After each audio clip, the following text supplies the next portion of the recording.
परमेश्वर की योजना क्यों है। तो जो रहस्योद्घाटन का एक संक्षिप्त परिचय था उसे तो हम लोगों ने देख लिया, और थोड़ा आगे बढ़ते हैं फिर। तो प्रकाशित वाक्य जो है ये परमेश्वर के लोगों के लिए जीवन की जो अदृश्य वास्तविकता है और उस पर जो पर्दा है उसको हटाने की कोशिश, एक आध्यात्मिक युद्ध जो है वो चल रहा है, जो हमें नजर नहीं आता है, जिसके बारे में इब्रानी की किताब में लिखा हुआ है कि हमारा जो युद्ध है वो मांस और लहू से नहीं, खून से नहीं, रक्त से नहीं, लेकिन उन अदृश्य शक्तियों से है जो आकाश मंडल में, वायुमंडल में कार्यरत है। और जिस यीशु का पुनरुत्थान हुआ है उस यीशु का दर्शन यूहन्ना ने पाया और कुछ उस यीशु ने प्रकट किया है, ताकि जो परमेश्वर का परिवार है, जिसे हम लोग कलीसिया कहते हैं, चर्च कहते हैं, इस बात से अवगत है कि अभी और भविष्य में क्या होने वाला है, क्या क्या हो रहा है। बल्कि एक अजीब कल्पना जो भयावह लग सकती है, फ्राइटनिंग, उसका रहस्योद्घाटन का ये अंतिम संदेश है और एक उम्मीद भरा संदेश है, एक आशा का संदेश। हालांकि सद्य परिस्थितियों में हम लोग देख सकते हैं, ऐसा प्रतीत होता है कि जो दुष्ट शक्तियां हैं या बुराई है वो जीत रही है।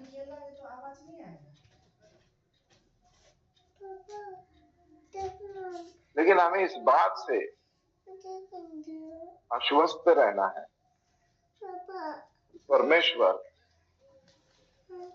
अपने सिंहासन पर, अपने स्थान पर बना रहता है, परिस्थिति चाहे कैसे भी हो। तो हमारे लिए जो दिक्कत भरा या कष्ट का समय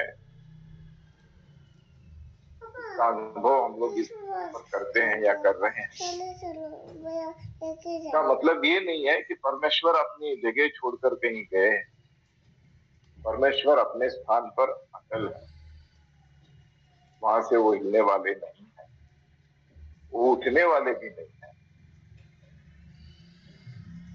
जो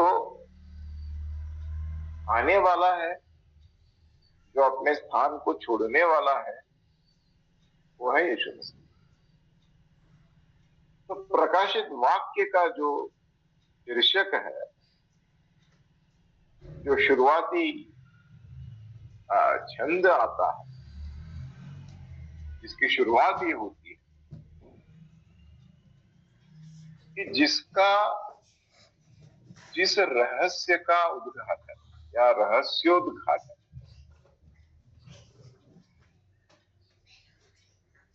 खुद यीशु मसीह के रूप में किया गया है, ये हम लोगों को जान लेना, समझ लेना बहुत जरूरी है। क्योंकि आजकल लोग जो है वो बहुत ट्रिप मार रहे हैं। मैं नरक में गया था, मैं स्वर्ग में गया था, मैं यहाँ गया था, मैं वहां गया था, मैंने बेनिहिन को देखा, मैंने डीजीएस दिनकरन को देखा, मैंने इसे देखा, मैंने फलाना को देखा। ये शटल ट्रिप जो है लोगों की होती रहेगी।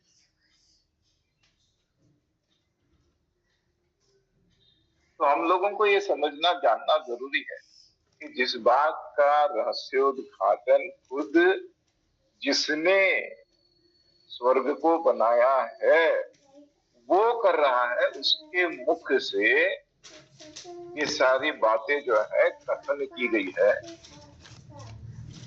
और उसे एक किताब के रूप में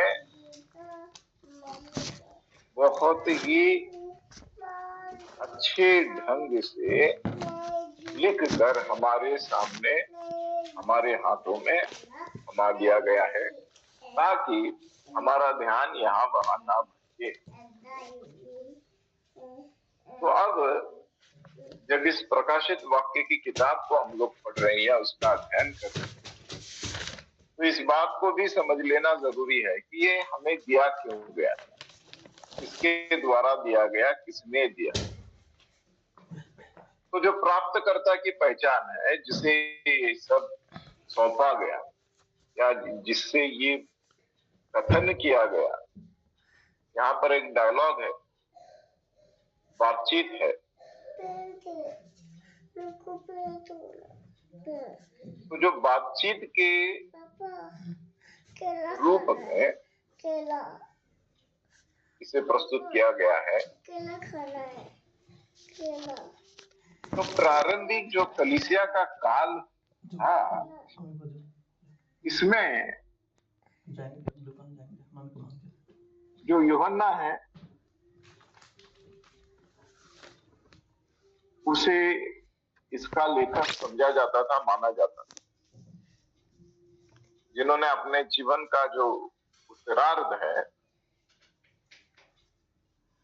वो एशिया माइनर में उस पैटमोस पे बिताया था, जो आधुनिक तुर्की है, जो कल भी हम लोगों ने इसके बारे में चर्चा की।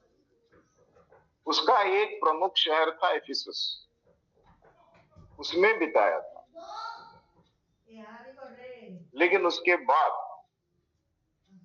उन्हें उस पैटमोस द्वीप पर शिफ्ट किया गया, जो जहां पे कोई काला पानी जैसा, अंडमान निकोबार जैसा एक स्थान, जहाँ पे लोग नहीं रहा करते, एक बहुत ही अलग स्थान है जहाँ पे इनको रखा गया।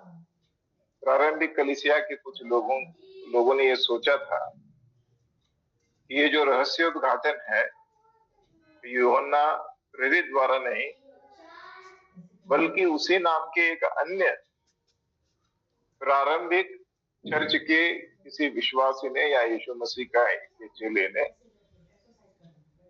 लिखा होगा। इसके बावजूद लेखक जो है वो एशिया माइनर में एक कलीसिया का नेता जो है वो प्रतीत होता है। और केवल इतना ही नहीं, लेकिन जो यहूदी समुदाय के धर्म ग्रंथ थे उस वक्त की, जो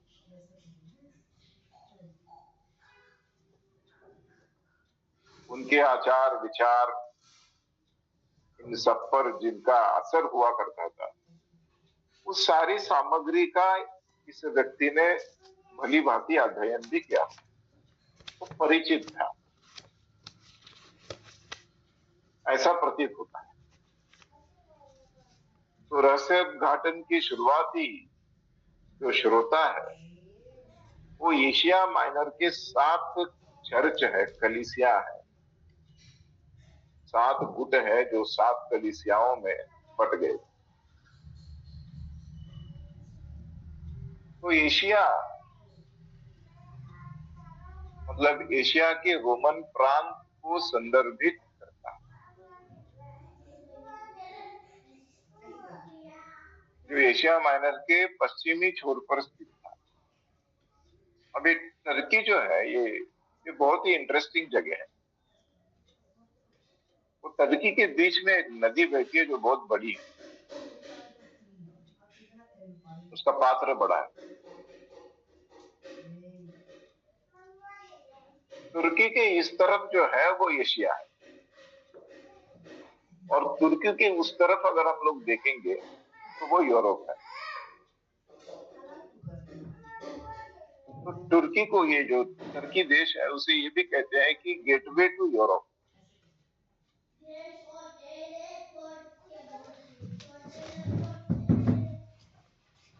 तो ये पश्चिम छोर पर है, पूर्व छोर पर हम लोग देख सकते हैं कि यूरोप। तो यूहन्ना जो है वो इस एशिया माइनर में एक छोटे से द्वीप पैटमॉस से लिखते हैं, जहां उन्हें निर्वासित किया गया था और वहां सांस्कृतिक दबाव जो है, अप्रत्यक्ष उत्पीड़न का सामना करने के लिए उन्हें मजबूत करना चाहता। सांस्कृतिक दबाव और प्रत्यक्ष उत्पीड़न का सामना करने के लिए उन्हें मजबूत करना चाहते। किसे? इन 7 कलीसियाओं। सामाजिक दबाव कोई नई बात नहीं है। सब लोग इस दौर से गुजरते हैं जब प्रभु के पास आते हैं। अपनी जो भी परिवार है, जो बाकी के लोग हैं, उनको छोड़कर, तो सामाजिक दबाव तो बनता है। लेकिन जो प्रत्यक्ष उत्पीड़न होता है उसका सामना बहुत कम लोग कर पाते हैं। और प्रभु के निकट रहने का जो एक आनंद है, उस आनंद को कहना जारी रहे। तो रहस्योद्घाटन में, या रहस्योद्घाटन की जो तिथि है, उसे उसके दो प्रमुख विकल्प हमारे सामने हैं। We have 2 options. एक है रोमन सम्राट नीरो का काल, जो ईस्वी 54 से लेकर 68 साल के बीच में रहा। उसके शासनकाल के दौरान, या फिर डोमिनियन, जो 81 से लेकर 96 तक रहा उसका शासनकाल। इन दोनों शासन कालों के बीच में इसे लिखा गया है, जब रोमन साम्राज्य चरम, उनकी जो सबसे हाईएस्ट लेवल पे था, चरम सीमा पर था। और उस वक्त बहुत बड़ा, मतलब जिसे हम लोग तीव्र कह सकते हैं, तीव्र उत्पीड़न का सामना इन कलीसियाओं को करना पड़ा और इन विश्वासियों को करना पड़ा। दूसरी शताब्दी के दौरान एक कलीसिया के पिता जो है, जिनका नाम है यूरेनियस, उन्होंने रहस्योद्घाटन को डोमिनियन काल के जो विधर्म के विरुद्ध, उनका जो उन्होंने जो किताबें लिखी है उसमें रेफरेंस दिया हुआ है, उसे ये जोड़ते हैं और कहते हैं कि आधुनिक व्याख्याकार इस दृष्टिकोण को रखते हैं, जो उन्होंने, क्योंकि ये बड़े पिता, मतलब फादर थे, was one of the fathers, early fathers of the church। तो उन्होंने जो लिखा है उस पर बहुत सारे लोग मानते हैं इस बात को कि शायद उन्होंने जो कहा है वो सच है। तो प्रकाशित वाक्य एक सर्वनाशकारी भविष्य सूचक शैली में लिखा गया है, एपोक्लिप्टो। ये जो शब्द है उसके बारे में भी हम लोग देखेंगे। इसका ये मूल ग्रीक भाषा से आता है। एपोक्लिप्टो मतलब है विनाश, सर्वनाश। तो इस तरह के लेखन में अक्सर एक देवदूत या दूसरी दुनिया के प्राणी को दिखाया जाता है जो किसी मानव प्राप्तकर्ता स्वर्गीय रहस्यों के बारे में बताता है, खुलासा करता है या जानकारी देता है।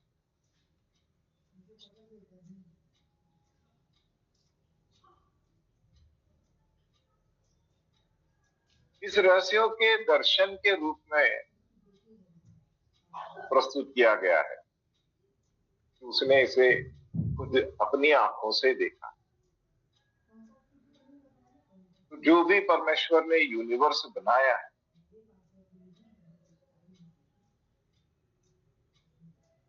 उस यूनिवर्स की वास्तविकताओं का प्रतीक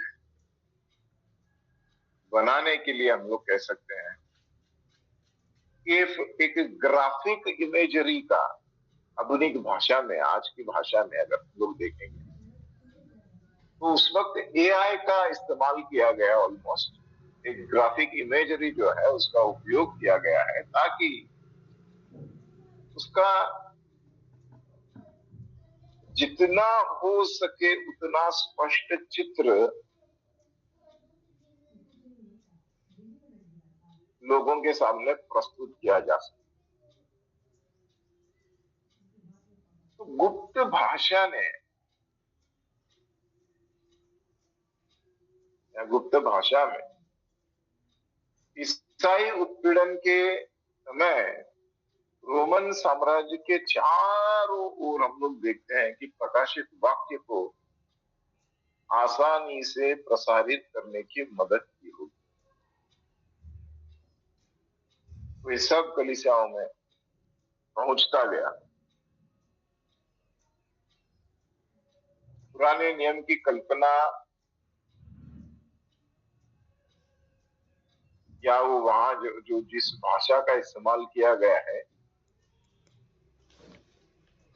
ये ऐसा लगता है कि हर एक शब्द, हर एक वाक्य जो है वो उस भाषा के साथ लिपटा है।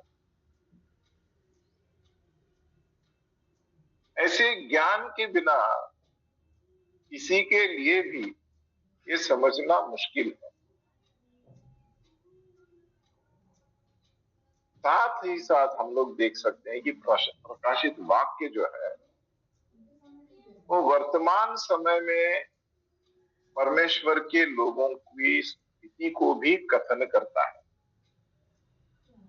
और जो पुराने नियम की भविष्यवाणी की चिंता जो थी उसको प्रतिध्वनित करता है। Actually the book of revelation is echoing the thoughts and the prophecies which were made by the prophets in those days. पुस्तक जो है परमेश्वर के शासन की अंतिम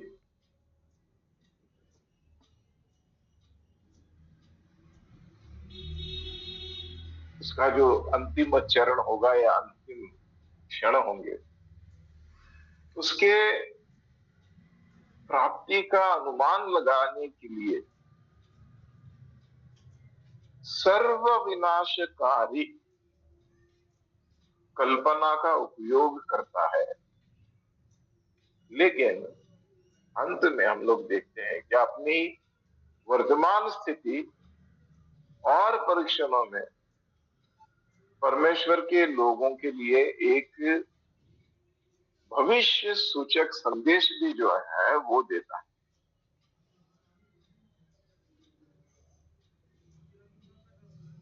तो ये इसका मुख्य कार्य है।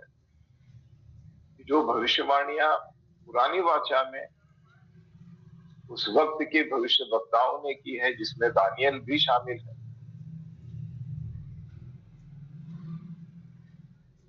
तो उन सारी भविष्य वक्ताओं ने जो कुछ भी उस वक्त संजो कर रखा था, वो हम लोग देखते हैं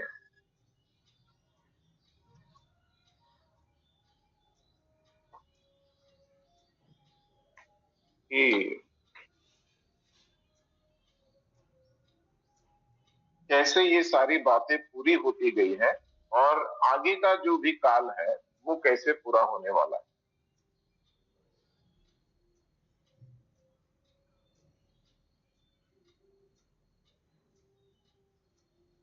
तो प्रकाशित वाक्य का जो परिचय है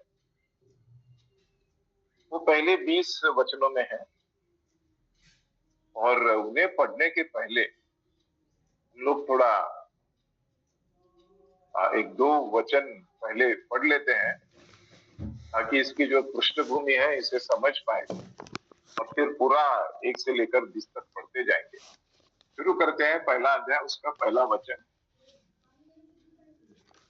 यीशु मसीह का प्रकाशित वाक्य जो उसे परमेश्वर ने इसलिए दिया कि अपने दासों को वे बातें जिनका शीघ्र होना अवश्य है दिखाए, और उसने अपने स्वर्गदूत को भेजकर उसके द्वारा अपने दास यूहन्ना को बताया, जिसने परमेश्वर के वचन और यीशु मसीह की गवाही अर्थात जो कुछ उसने देखा था उसकी गवाही दी।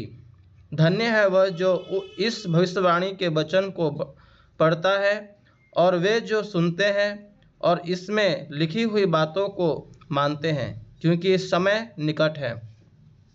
यूहन्ना की ओर से और पढ़ना है आगे। ये पढ़िए, 20 तक पढ़िए। यूहन्ना की ओर से आसिया की 7 कलीसियाओं के नाम, उसकी ओर से जो है और जो था और जो आने वाला है, और उन 7 आत्माओं की ओर से जो उसके सिंहासन के सामने है, और यीशु मसीह की ओर से जो विश्वास योग्य साक्षी और मरे हुओं में से जी उठने वालों में पहिलौठा और पृथ्वी के राजाओं का हाकिम है। तुम्हें अनुग्रह और शांति मिलती रहे। वह हमसे प्रेम रखता है और उसने अपने लहू के द्वारा हमें पापों से छुड़ाया है और हमें एक राज्य और अपने पिता परमेश्वर के लिए याजक भी बना दिया। उसी की महिमा और पराक्रम युगन युग रहे, आमीन। देखो, वह बादलों के साथ आने वाला है और हर एक आँख उसे देखेगी, वरन जिन्होंने उसे बेधा था वे भी उसे देखेंगे, और पृथ्वी के सारे कुल उसके कारण छाती पीटेंगे। हाँ, आमीन। प्रभु परमेश्वर जो है और जो था और जो आने वाला है, जो सर्वशक्तिमान है, यह कहता है मैं ही अल्फा और ओमेगा हूँ। मैं यूहन्ना जो तुम्हारा भाई और यीशु के क्लेश और राज्य और धीरज में तुम्हारा सहभागी हूँ, परमेश्वर के वचन और यीशु की गवाही के कारण पतमुस नामक टापू में था। मैं प्रभु के दिन आत्मा में आ गया और अपने पीछे तुरही का बड़ा शब्द यह कहते हुए सुना, जो कुछ तू देखता है उसे पुस्तक में लिखकर 7 कलीसियाओं के पास भेज दे, अर्थात इफिसुस और स्मुर्ना और पिरगमुन और थुआतीरा और सरदीस और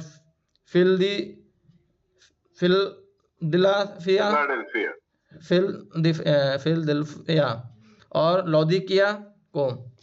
तब मैंने उसे जो मुझसे बोल रहा था देखने के लिए अपना मुंह फेरा, और पीछे घूमकर मैंने सोने की 7 दीवटें देखी, और उन दीवटों के बीच मैं मनुष्य के पुत्र सदृश एक पुरुष को देखा, जो पांवों तक का वस्त्र पहने और छाती पर सोने का पटुका बांधे हुए था। उसके सिर और बाल श्वेत ऊन वर्ण पाले के समान उज्ज्वल थे, और उसकी आंखें आग की ज्वाला के समान थी। उसके पांव उत्तम पित्तल के समान थे, जो मानो भट्टी में तपाया गया हो, और उसका शब्द बहुत जल के शब्द के समान था। वह अपने दाहिने हाथ में 7 तारे लिए हुए था, और उसके मुख से तेज दुधारी तलवार निकलती थी। उसका मुंह ऐसा प्रज्वलित था जैसा सूर्य कड़ी धूप के समय चमकता है। जब मैंने उसे देखा तो उसके पैरों पर मुर्दा सा गिर पड़ा। उसने मुझ पर अपना दाहिना हाथ रखकर कहा, मत डर, मैं प्रथम और अंतिम और जीवित हूँ। मैं मर गया था और अब देख मैं युगानुयुग जीवित हूँ, और मृत्यु और अधोलोक की कुंजियाँ मेरे ही पास है। इसलिए जो बातें तूने देखी है और जो बातें हो रही है और जो बातें इसके बाद होने वाली है, उन सब को लिख ले, अर्थात उन 7 तारों का भेद जिन्हें तूने मेरे दाहिने हाथ में देखा था, और उन 7 सोने की दीवटों का भेद। वे 7 तारे तारे सातों कलीसियाओं के दूत हैं, और वे 7 दीपट 7 कलीसियाएं हैं। आमीन। आमीन। तो जो यहाँ पर हम लोग देख रहे हैं कि किस तरह से इसकी शुरुआत की है परमेश्वर के वचन ने, परमेश्वर के वचन में, और पूरा का पूरा जो ब्यौरा भी हम लोगों ने देखा था कि कैसे यूहन्ना को ये सारी रहस्य की बातें जो है वो बताई गई थी और क्यों बताई गई।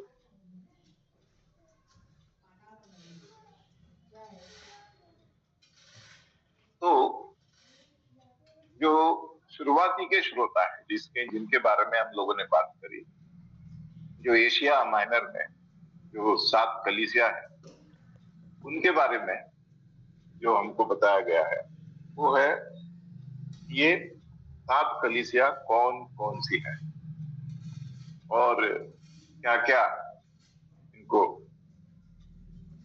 समझाया गया है या बताया गया है। तो एशिया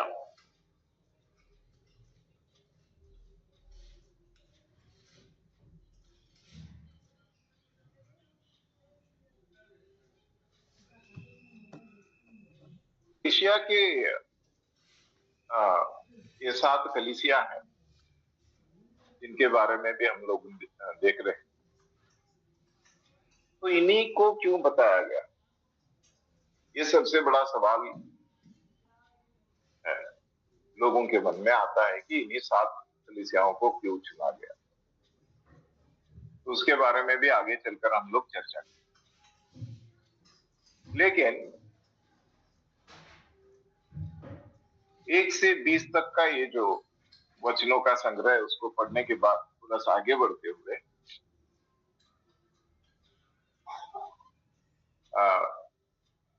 इस बात पर फोकस करने की कोशिश करेंगे कि इस तरह के विनाश की बात यहाँ पे क्यों हो रही है। प्रकाशित वाक्य जो है, जैसे मैंने कहा कि सर्व विनाशकारी भविष्य सूचक शैली में लिखा गया है। उसकी शैली बहुत ही महत्वपूर्ण है। इसके पहले ऐसी कोई बात हुई नहीं है। इतनी निडरता के साथ किसी भी भविष्य वक्ता ने पृथ्वी का या दुनिया का अंत होगा या ऐसी कोई डरावनी बातें जो है वो करी नहीं है। जितनी सटीकता के साथ और जितनी बारीकी के साथ यूहन्ना ने यहाँ पर लिखा है, जैसे कि उसको बताया गया। इस तरह के लेखन जो है जिसे हम लोग देख रहे हैं, उसका जो परिचय हम लोगों ने देखा 1 से 20 तक का, उसके साथ इसकी शुरुआत होती है जिसमें मनुष्य के पुत्र का एक दर्शन जो है वो भी शामिल है। एक ऐसा चित्र जो पुराने नियम में दानियल की भविष्यवाणी में भी दिखाई देता है। उसे भी थोड़ा सा पढ़ लेते हैं। 7वां अध्याय 13वां वचन जरा खोल लेते हैं। दानियल की किताब 7वां अध्याय उसका 13वां वचन।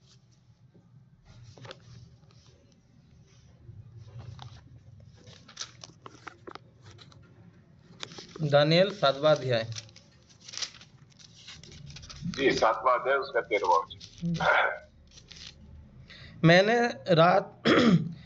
रात में स्वप्न में देखा, और देखो, मनुष्य के संतान सा कोई आकाश के बादलों समेत आ रहा है। और वह उस अति प्राचीन के पास पहुंचा और उसको वे उसके समीप लाए।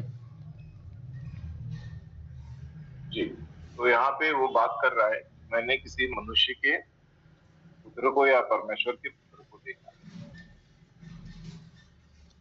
तो ये चरित्र जो है, ये जो चित्र है, जो चरित्र है, वो यीशु मसीह फिर यूहन्ना को 7 पत्र लिखता है। 7 कलीसियाओं में से प्रत्येक के लिए एक प्रकाशित वाक्य की तुलना हम लोग करके देख सकते हैं। तो प्रत्येक के लिए एक प्रकाशित वाक्य दिया गया और उसका अधिकांश भाग जो है भविष्य के बारे में, अदृश्य वास्तविकताओं के बारे में प्रकट करने एक दर्शन के साथ, और इसे हम लोग कह सकते हैं कि एक श्रृंखला जो है इसकी बन गई। फिर भी वर्तमान समय के लिए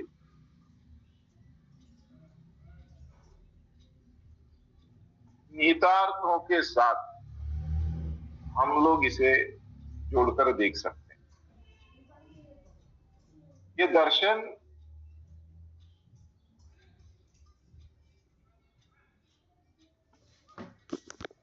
सात के 3 सेटों के रूप में सामने आता है। इसमें मोहरे, सुरही और कटोरे, इन सब बातों का बार बार उल्लेख है। कोई मोहर तोड़ जाती है, सुरही बजाई जाती है, कटोरा उंडेला जाता है। तो ये सारा जो चित्र यहाँ पे प्रस्तुत करने की कोशिश की जा रही है वो यूहन्ना के द्वारा, वो विनाश जो होने वाला है उसके बारे में, या विनाशकारी है हम लोग कहते हैं।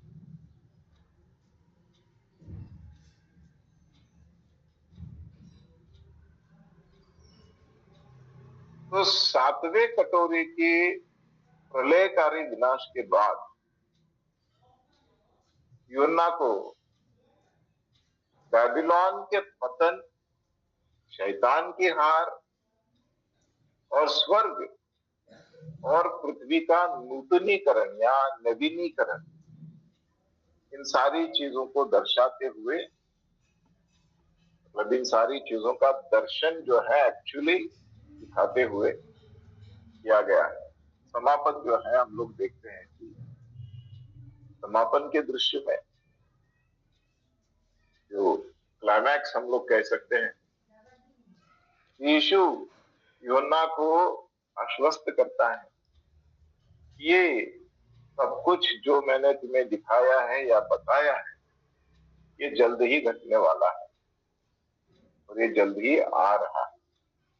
तो एक वादा जो यूहन्ना के संदेश के तात्कालिकता को, उस टाइम फ्रेम को हम लोग कह सकते हैं, तो पुष्टि करता है।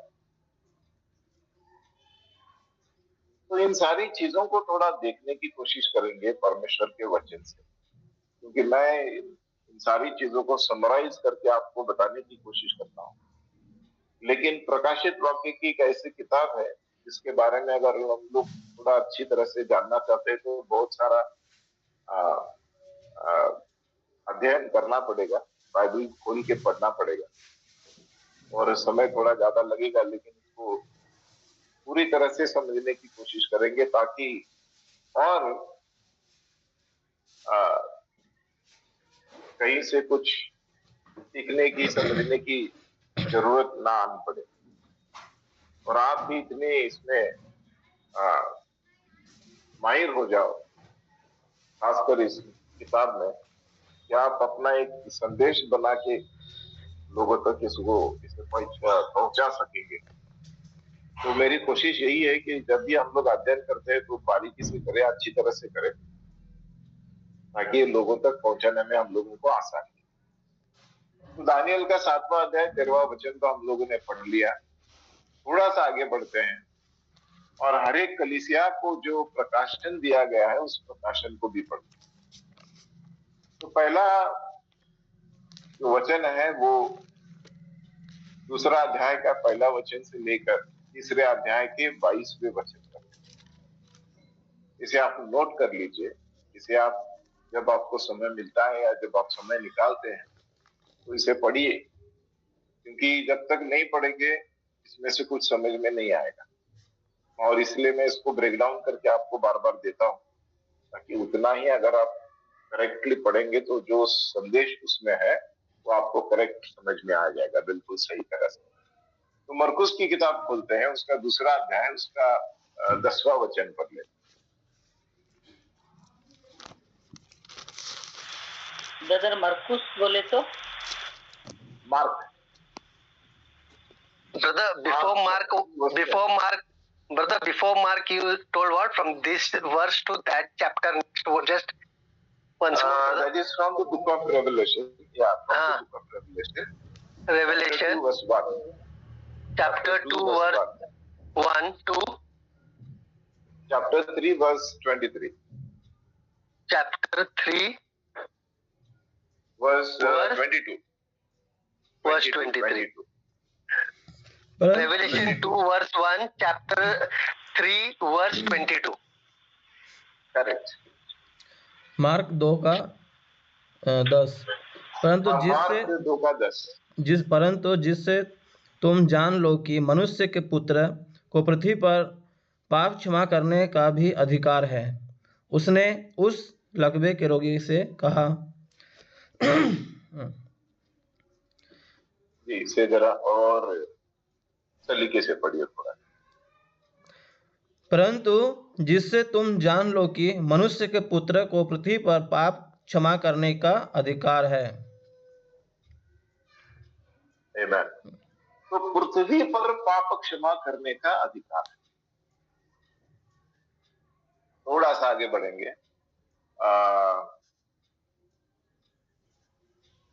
8वां अध्याय, मार्क चैप्टर 8 और 31 पढ़ लीजिएगा, देखेंगे। तब वह उन्हें सिखाने लगा कि मनुष्य के पुत्र के लिए अवश्य है कि वह बहुत दुख उठाए और पुरनिये और प्रधान याजक और शास्त्री उसे तुच्छ समझकर मार डालें और वह 3 दिन के बाद जी उठे। आमीन। तो ये सारी जो है भविष्यवाणियां है, प्रोफेसी है, जो खुद के बारे में करना। This was already decided by God. We read about it in the Old Testament. और फिर यीशु मसीह खुद के बारे में इन भविष्यवाणियों को करते हैं। तो प्रकाशित वाक्य जो है उसका 4था अध्याय, उसका पहला वचन थोड़ा पढ़ लेते हैं। इन बातों के बाद जो मैंने दृष्टि की तो क्या देखा हूँ कि स्वर्ग में एक द्वार खुला हुआ है, और जिसको मैंने पहले तुरही के शब्द से अपने साथ बातें करते सुना था, वह वही कहता है, यहाँ ऊपर आ जा और मैं वे बातें तुझे दिखाऊंगा जिनका इन बातों के बाद पूरा होना अवश्य है। थोड़ा सा आगे बढ़ते हैं। उसका 22वां वचन, उसका 22वां अध्याय है, उसका 5वां वचन, चैप्टर 22 वर्स 5। जी, 22 वर्स 5। ओके। फिर रात ना होगी और इन्हें दीपक और सूर्य के उजियाले की आवश्यकता ना होगी, क्योंकि प्रभु परमेश्वर उन्हें उजियाला देगा और वे युगानुयुग राज्य करेंगे। Amen. तो ये जो प्रकाशित वाक्य है जो हर एक कलीसिया को दिया गया है, उसका उसे उसे क्या कह सकते हैं कि थोड़ा अलग रीति से डिस्क्राइब करके उसका अलग तरीके से उनको समझाने की कोशिश की गई है। और ये सब करने के पीछे का जो कारण है वो ये है कि कलीसिया हो या मसीह परिवार हो, किसी भी रूप में हम इसे देखेंगे, तो उनको आश्वस्त करने की कोशिश की जा रही है कि ये जो पहले घटा है, जो यीशु मसीह के साथ भविष्यवाणियां हुई थी, उसके बारे में जो भविष्यवाणियां हुई थी, या खुद यीशु मसीह ने अपने बारे में जो भविष्यवाणियां की थी, वो जैसे पूरी हुई, वैसे ही ये सब जो मैं तुम्हें अब दिखा रहा हूं, जिसका दर्शन तुम कर रहे हो, ये आगे चलकर पूरा होने वाला है। तो इसका जड़ क्या है, इसका प्रूफ क्या है कि ये ऐसा होगा? इसका प्रूफ यहाँ पे देने की कोशिश की जा रही है कि देखो, जो पुराने भविष्यवक्ताओं ने भविष्यवाणियां की थी, जो यीशु मसीह ने खुद के बारे में भविष्यवाणी की, वो सब पूरी हुई। उसी तरह से यहाँ पर जो भी शब्द अंकित किए गए हैं, लिखे गए हैं, उसमें से हर एक शब्द आने वाले दिनों में पूरा होता जाए। तो इस बात को हमें समझाने की कोशिश की जा रही है हर एक विश्वासी को, समुदाय के हर एक व्यक्ति को, कि तुम धीरज बांधे रखो। इट विल कम टू पास। जो भी परमेश्वर के वचन में लिखा है वो सब सच होने जा रहा है। तो आखिर में जो हम लोग देख रहे हैं, जैसे हम लोगों ने पढ़ा भी कि तो पिछले उदाहरण के आधार पर, ओके, तो आगे बढ़ते हैं। 17वां अध्याय पहला वचन खोलते हैं।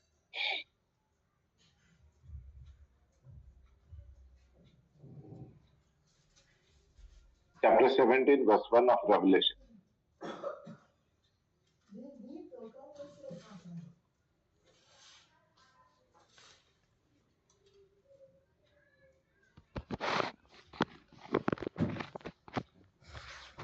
क्या मेरी नया आवाज नहीं आ रही है? नहीं, yes, able to hear, brother. Okay. Chapter 17. You want me to read in English? You can, brother. Please go ahead. Then one of the 7 angels who had the 7 bowls came and talked with me, saying to me, "Come, I will show you the judgment of the great harlot who sits on many waters." थोड़ा आगे बढ़ेंगे। और जिन 7 स्वर्गदूतों के पास वो 7 कटोरे थे, उनमें से एक ने आकर मुझसे यह कहा कि इधर आ, मैं तुझे उस बड़ी वेश्या का दंड दिखाऊं जो बहुत से पानी पर बैठी है। जी, वर्ष कौन से चैप्टर का है बोला? ये चैप्टर 17 वर्स 1 है। प्रकाशित वाक्य?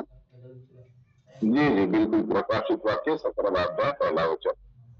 17 का पहला। और आप जो पढ़ने जा रहे हैं 22वां अध्याय उसका 5वां वचन, चैप्टर 22 वर्स 5। जी, 5वां पढ़े सर? जी। और फिर रात में होगी और उन्हें दीपक और सूर्य के उजियाले का प्रयोजन न होगा, क्योंकि प्रभु परमेश्वर उन्हें उजियाला देगा और वे युगानुयुग राज्य करेंगे। आमीन। आमीन, आमीन। उसका 6वां वचन भी पढ़ लीजिएगा प्लीज। जी। फिर उसने मुझसे कहा, ये बातें विश्वास के योग्य और सत्य है, और प्रभु ने जो भविष्यद्वक्ताओं की आत्मा का परमेश्वर है, अपने स्वर्गदूत को इसलिए भेजा कि अपने दासों को वो बातें जिनका शीघ्र पूरा होना आवश्यक है दिखाए। आमीन, आमीन। तो पुरानी वाचा हो या नई वाचा हो, एक बात हम सब लोगों को माननी पड़ेगी, सब लोगों को इस बात पर सहमत होना पड़ेगा कि ये सारी घटनाओं में भविष्य वक्ताओं का एक बहुत बड़ा हाथ रह चुका है, क्योंकि परमेश्वर ने समय समय पर इन लोगों को बुलाया और उनका इस्तेमाल किया और अपने विचार उनके माध्यम से हम तक पहुंचाए। तो मसीह की जो प्रस्तावना है और दर्शन है, इसकी रूपरेखा को अगर हम लोग देखेंगे तो हम लोग देख सकते हैं कि पहले अध्याय के पहले वचन से लेकर 20वें वचन तक मसीह की प्रस्तावना है। इसे थोड़ा सा मैं ब्रेक करके आपको दे देता। तो जो 7 कलीसियां हैं जिनको संदेश दिया गया है, तो जैसा मैंने अभी आपको बताया, दूसरा अध्याय पहला वचन से लेकर तीसरे अध्याय के 22वें वचन। So the introduction about Christ is from chapter 1 verse 1 to chapter 1 verse 20. Then about the 7 churches, you can find reference in chapter 2 verse 1, starting from chapter 2 verse 1 to 3:22. उसके बाद जो है स्वर्ग और जो 7 मोहरे हैं, जो seals, 7 seals, 7 churches, 7 seals. Chapter 2 verse 1 to chapter 8 verse 5. That is about heaven and 7 seals. उसके बाद 7 तुरियों के बारे में वहां पे जिक्र, जिसे हम लोग देख सकते हैं 8वां अध्याय की 11वें वचन से लेकर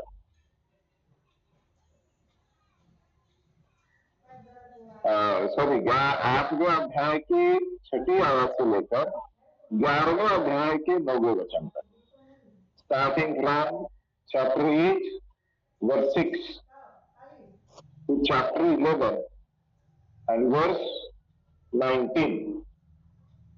That is about the 7 trumpets. उसके बाद जो है हम लोग देख सकते हैं कि जो दुष्ट शक्तियां हैं वो कलीसिया पर आक्रमण करती है। There are some evil forces which will attack the church. That you can find again from chapter 12 verse 1 to chapter 14 verse 20.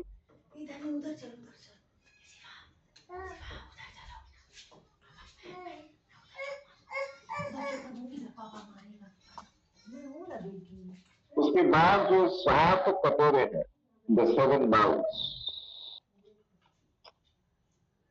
तो उनके बारे में हम लोग देख सकते हैं 15वां अध्याय पहला वचन से लेकर 16वां अध्याय का 21वें वचन।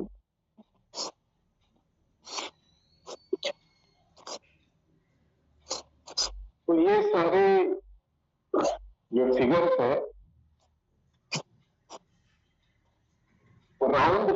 नहीं है, 7 है, neither 6 nor 8.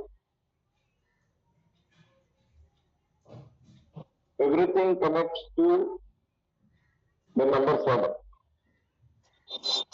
God rested on the 7th day. So let's start from there, from Genesis. 7वें दिन परमेश्वर ने आराम किया. 7th day is the Sabbath. उसके बाद हम लोग ये सारे सात चीजों का चित्र यहाँ पर देखते हैं. तो आगे चलकर देखते हैं बाबुलोन. बाबुलोन का पतन है वो 17वां अध्याय के पहले वचन से लेकर 19वें अध्याय के 10वें वचन तक है. Chapter 17 verse 1 to chapter 19 verse 10.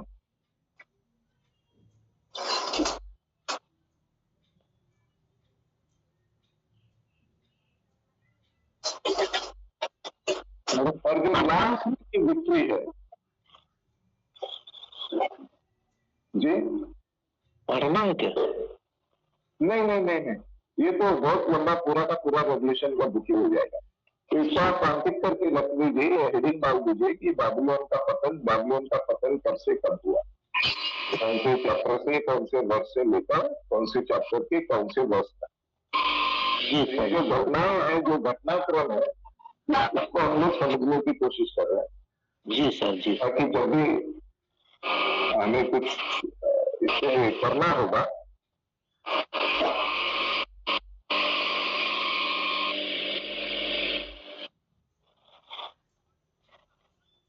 तो अध्ययन करने के लिए भी थोड़ा हम लोगों की सहायता करेगा ये. जी. और हम लोग कह सकते हैं कि आगे जब भी ये किताब पढ़नी है रेवल्यूशन की, तो इसे इस हिस्से में बात कर पढ़ेंगे तो मेरी आसानी होगी समझने में, उलझने थोड़ी कम हो जाएगी. Okay sir. तो अंतिम विजय के बारे में देखते हैं हम लोग. The last victory, the final victory and the new Jerusalem, वो हम लोगों को मिलेगा देखने के लिए चैप्टर 19 वर्स 11 से लेकर चैप्टर 22 वर्स 5.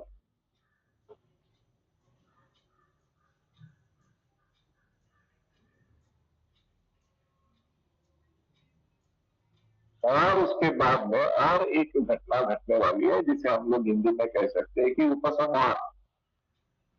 तो ये जो उपसंहार होने वाला है वो 22वें अध्याय के 6वें वचन से लेकर 21वें वचन तक, चैप्टर 22 वर्स 6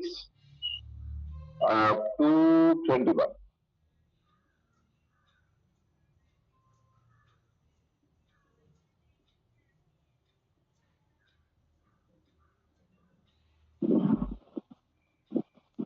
तो प्रकाशित वाक्य में हम लोग देख सकते हैं, एक सेकंड भी आया.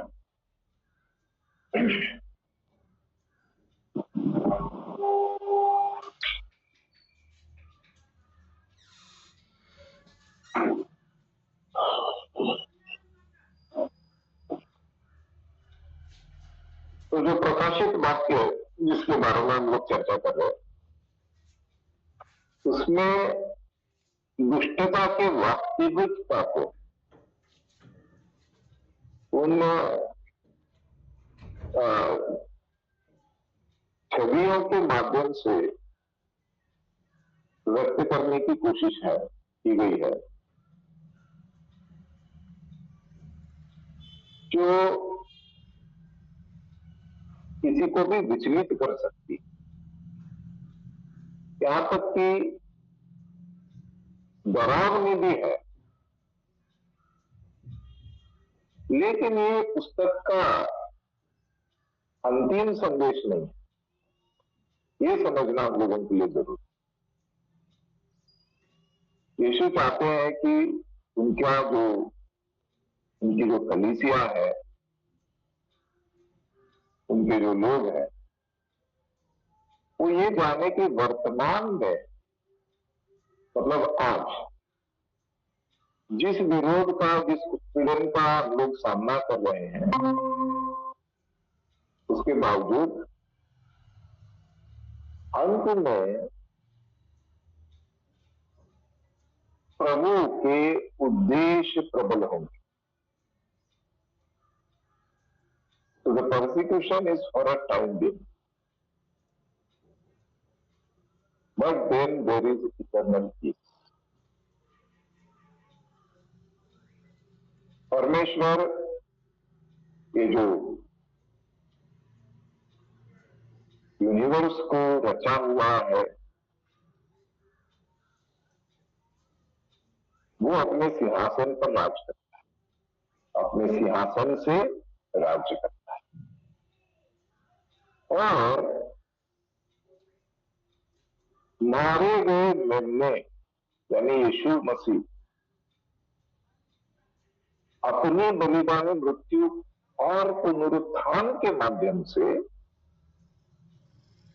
उसने विजय प्राप्त की है और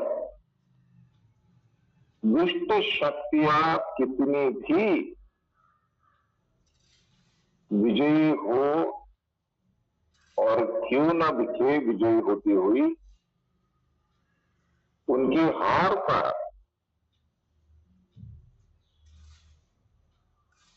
उनके हार की भविष्यवाणी की गई। ये इंपॉर्टेंट है हम लोगों को समझना। When the final war happens, when the final assault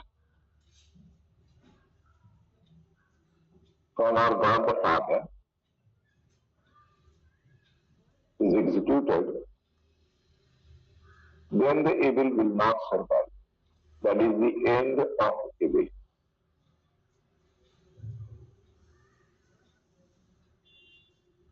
तो इस बात की पुष्टि करने के लिए हम लोग देखेंगे और यहीं पे रुकेंगे आज। 5वां अध्याय उसका 6वां वचन और 9वां वचन, chapter 5 verse 6 and then verse 9 from the book of Revelation.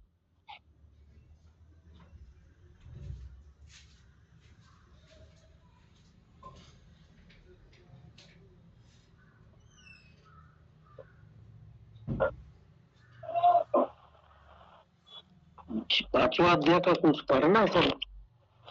जी 5वां अध्याय उसका 6वां वचन और उसके बाद में 9वां वचन, chapter 5 verse 6 and after that verse 9.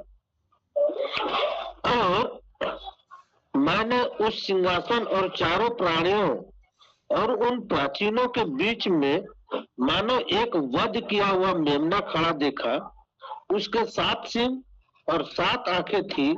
ये परमेश्वर की 7 आत्माएं हैं जो सारी पृथ्वी पर भेजी गई है।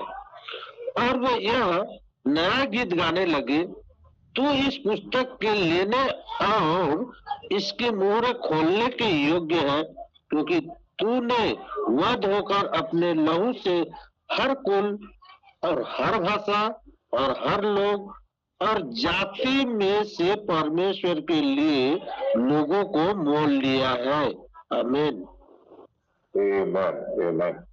तो ये सारा जो अंत का एक चित्र हमारे सामने प्रस्तुत किया गया है वो ये है कि जब अंतिम लड़ाई होगी या अंतिम युद्ध जब होगा तो हमारा विजय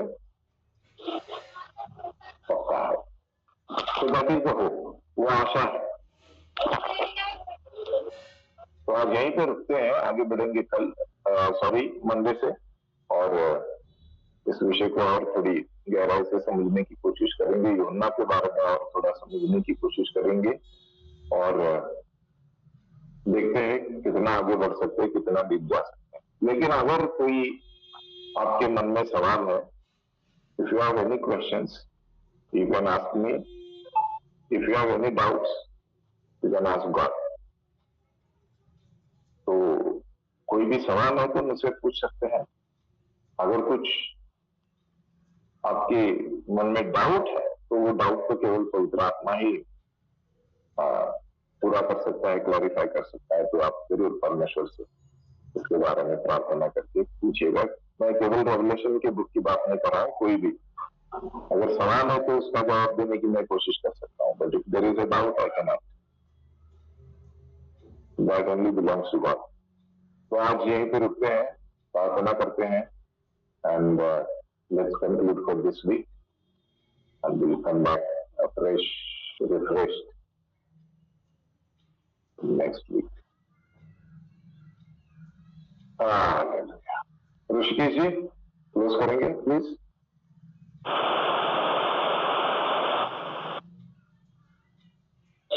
शायद भांजे बच्चे को छोड़ने गए होंगे तो गाड़ी में होंगे सर, ऐसा लगता है.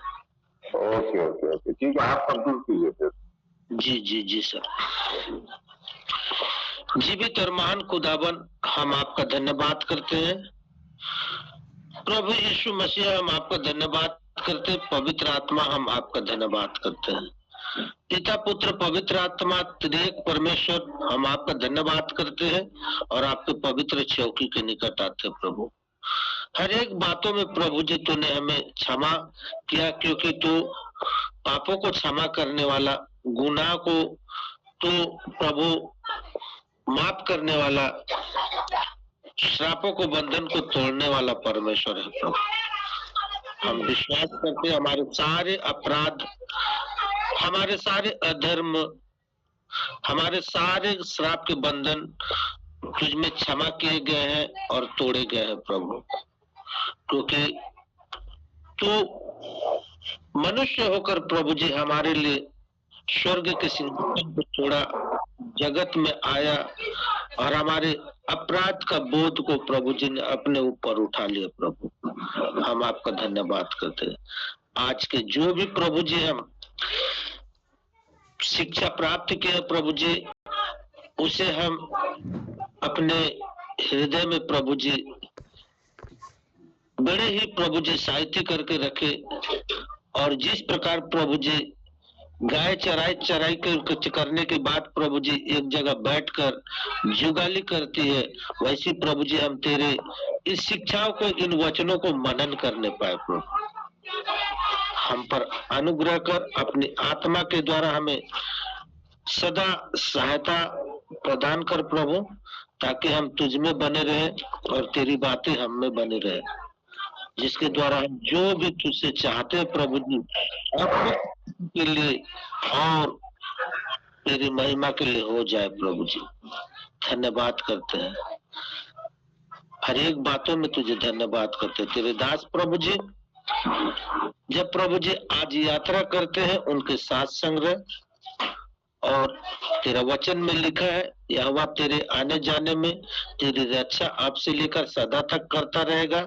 इस वचन को प्रभु जी उनके जीवन में तू रिलीज कर, ताकि प्रभु जी जब यात्रा करते हैं तो यह वचन उनका प्रोटेक्ट करे. प्रभु जी धन्यवाद पिता, अपने महिमा को प्रोटेक्ट कर प्रभु जी. धन्यवाद. हर एक भाई बहनों पर प्रभु जी तेरा अनुग्रह, तेरी शांति बना रहे प्रभु जी. आने वाले दिनों में जब फिर से हम जुड़ते हैं प्रभु जी, इसी अध्याय को लेकर प्रभु जी, इसी पुस्तक को लेकर प्रभु, तो हमें पवित्र आत्मा के द्वारा प्रभु जी रिमाइंड करा, नया बना, ताकि हम फिर से प्रभु जी जब जुड़ते हैं तो फिर से अध्ययन करने पाए. प्रभु जी धन्यवाद पिता, तेरी महिमा हो, तेरी बड़ाई हो, तेरी प्रशंसा हो. हमारे जीवनों से तू बढ़े और हम घटे प्रभु जी. धन्यवाद करते हैं. सारा आदर मान गौरव जलाल तुझे देते हैं प्रभु जी. यदि तेरी आज्ञा देरी हुई तो प्रभु फिर से हम सोमवार को इसी रीति से जुड़े और तुझे सीखे, तुझे समझे प्रभु जी. धन्यवाद. सारा इज्जत गौरव जलाल तुझे देते हुए धन्यवाद के साथ उद्धार करता, मुक्तिदाता प्यारे बेटे यीशु के पवित्र और सामर्थ्य नाम में इस विनती को मांगते हैं. सुनिए, आपके स्वर्गलोक में कबूल कीजिए. आमीन.